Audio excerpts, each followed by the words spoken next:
చంద్రుడు కేవలం ఆకాశ సౌందర్యమే కాదు, భూమి జీవన సమతుల్యానికి రక్షకుడు. చంద్రుడు భూమి చుట్టూ తిరుగుతూ రాత్రి సమయంలో వెలుగుని ఇస్తాడు. ఎప్పుడైనా ఊహించారా? ఆకాశంలో అందంగా మెరిసే చంద్రుడు అకస్మాత్తుగా మాయమైపోతే ఏం జరుగుతుంది? మన జీవితంలో మనం చూసే రోజువారీ విషయాల నుంచి భూమి వాతావరణం, జీవనం వరకు అన్నీ మారిపోతాయి. ఈ వీడియోలో ఆ భయంకరమైన పరిణామాల గురించి స్టెప్ బై స్టెప్ చూద్దాం. చంద్రుడి ఆకర్షణ లేకపోవడంతో సముద్రపు టైడ్స్ చాలా బలహీనపడతాయి. ఇక మిగిలేవి సూర్యుడి నుంచి వచ్చే టైడ్స్ మాత్రమే. ఇవి సాధారణంగా చంద్రుడి నుంచి వచ్చే టైడ్స్ కంటే సగం బలం మాత్రమే ఇస్తాయి. అందుకే ప్రపంచవ్యాప్తంగా ఎక్కువ తీర ప్రాంతాల్లో టైడ్ రేంజ్ అనేది స్పష్టంగా తగ్గిపోతుంది. ఈ టైడ్స్ గురించి చిన్నగా చెప్తాను.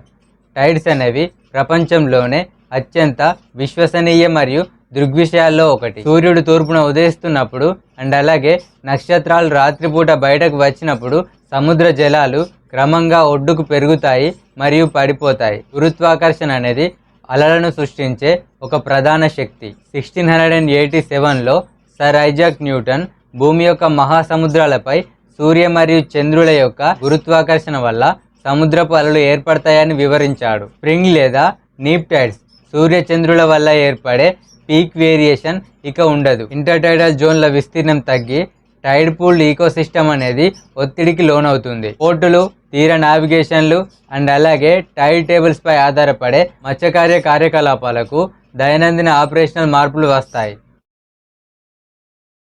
భూమి అక్షజాను స్థిరంగా ఉంచడంలో చంద్రుడు కీలక పాత్ర పోషిస్తాడు. చంద్రుడు లేకుంటే భూమి అక్షజ మిలియన్ సంవత్సరాల స్కేల్లో చావోటిక్గా పెద్ద పరిధిలో ఊగిసలాడే అవకాశం ఉంటుంది. కొన్ని మోడళ్లు 0 నుంచి 85 డిగ్రీస్ వరకు మారవచ్చని చూపించాయి. ఇలాంటి మార్పులు సీజన్ల తీవ్రతను బాగా మార్చి వింటర్ లేదా వేసవి వంటి క్లైమేట్ షిఫ్టింగ్ని ట్రిగ్గర్ చేయగలవు. వీడియోలకు ఇంకా డీప్గా వెళ్లే ముందు ఈ వీడియో చూస్తున్న వారు ఎవరైతే ఉన్నారో వీలైతే ఒక లైక్ చేయండి అండ్ అలాగే మన ఛానల్ని సబ్స్క్రైబ్ చేసుకొని పెట్టుకోండి. ఇలాంటి టాపిక్స్పై మనం జనరల్గా వీడియోస్ అనేది తీసుకురావడం జరుగుతుంది. సో ఇక వీడియోని కంటిన్యూ చేద్దాం. ఇప్పటి వరకు చంద్రుడి టైడ్స్ వల్ల ఫ్రిక్షన్ ఏర్పడి రోజు స్థాయిలో శతాబ్దానికి మిల్లీ సెకండ్ వరకు పొడిగించబడుతుంది. చంద్రుడు మాయమైతే ఈ నెమ్మదించడం మరింత తగ్గిపోతుంది.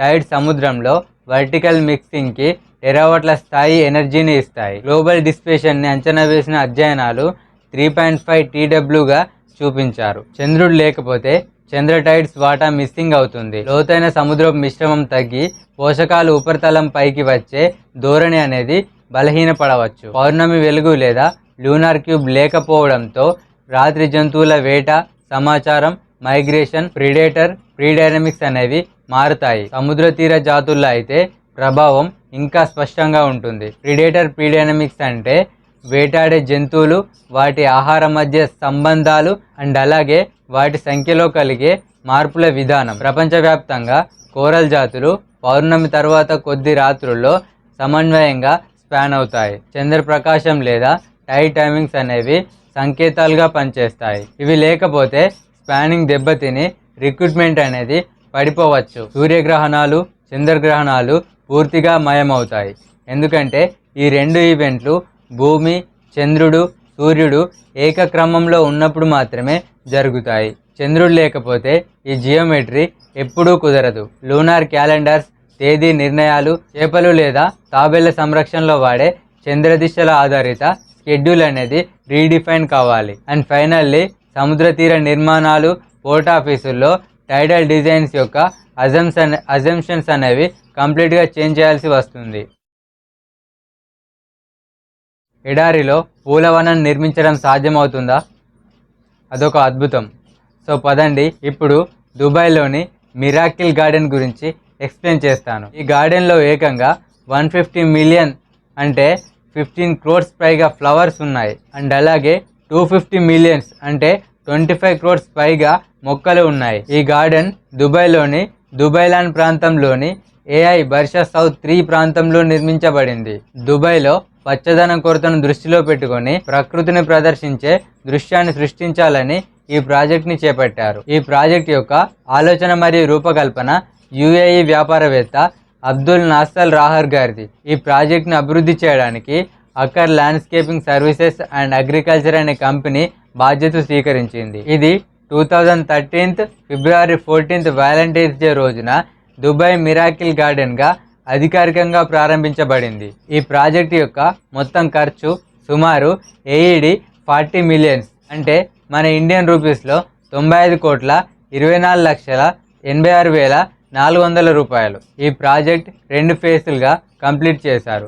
మొదటి ఫేజ్ అనేది 2013లో స్టార్ట్ చేయడం జరిగింది. ఫేజ్ 1లో ఈ గార్డెన్ సుమారు 21,000 చదరపు అడుగుల విస్తీర్ణంలో నిర్మించబడింది. ఈ ఫేజ్ని కంప్లీట్ చేయడానికి సుమారుగా 350 కార్మికులకు పైగా వర్క్ చేయడం జరిగింది. ఈ ఫేజ్లో వర్టికల్ మరియు ల్యాండ్స్కేపింగ్ డిజైన్లను అమలు చేశారు. ఫేజ్ 2 2013 జూన్ నుంచి అక్టోబర్ మధ్యలో కంప్లీట్ చేశారు. ఈ దశలో మొదటి దశకు 70% విస్తరించి సుమారు ఈ గార్డెన్ యొక్క టోటల్ విస్తీర్ణం అనేది 2 లక్షల చదరపు అడుగులుగా విస్తరించడం జరిగింది. ప్రపంచంలోనే అతిపెద్ద పూల గడియారం ఈ గార్డెన్లో ఒక ప్రధాన ఆకర్షణగా ఉంది. ప్రపంచంలోనే అతిపెద్ద అంతర్గత బటర్ఫ్లై గార్డెన్ ఇక్కడే ఉంది. ఇది 2015లో ప్రారంభించబడింది. ఇక్కడ 50 జాతులకు చెందిన దాదాపు 15,000 సీతాకోకలు ఉన్నాయి. ఈ గార్డెన్లో మసీదు కూడా ఏర్పాటు చేయబడింది. ఇది సందర్శకులకు ఆత్మీయ అనుభూతిని అందిస్తుంది. ఈ గార్డెన్ 3 గిన్నిస్ రికార్డులను సాధించింది. ప్రపంచంలోనే అతిపెద్ద వర్టికల్ గార్డెన్గా 2013లో, అలాగే ప్రపంచంలోనే అతిపెద్ద ఫ్లోరల్ ఎయిర్ బస్ A380గా 2016లో, అండ్ ఫైనల్లీ ప్రపంచంలోనే అతిపెద్ద మిక్కీ మౌస్తో 2018లో గిన్నిస్ వరల్డ్ రికార్డ్ సాధించడం జరిగింది. ఈ గార్డెన్ సాధారణంగా ప్రతి సంవత్సరం అక్టోబర్ నుంచి ఏప్రిల్ వరకు మాత్రమే ఓపెన్ చేసి ఉంచడం జరుగుతుంది. మే నుంచి సెప్టెంబర్ వరకు హై టెంపరేచర్ వల్ల మూసివేయబడుతుంది. ప్రతి సంవత్సరం లక్షలాది సందర్శకులు ఈ గార్డెన్ సందర్శిస్తారు. దుబాయ్ పర్యాటక రంగానికి ఇది ముఖ్యమైన ప్రదేశంగా మారింది. ఈ గార్డెన్ స్థానిక ఆర్థిక వ్యవస్థకు సహకరిస్తూ ఉద్యోగ అవకాశాలను సృష్టిస్తోంది మరియు హార్టికల్చర్ రంగంలో అభివృద్ధికి దోహదం చేస్తుంది. సో ఇది అండి ఈరోజు వీడియో. ఈ 2 టాపిక్స్ మీకు ఎలా అనిపించాయో వీలైతే కామెంట్లో రాయండి. అండ్ అలాగే వెళ్ళే ముందు మన ఛానల్ని సబ్స్క్రైబ్ చేసుకోవడం మర్చిపోకండి. Have a good day. Thank you so much.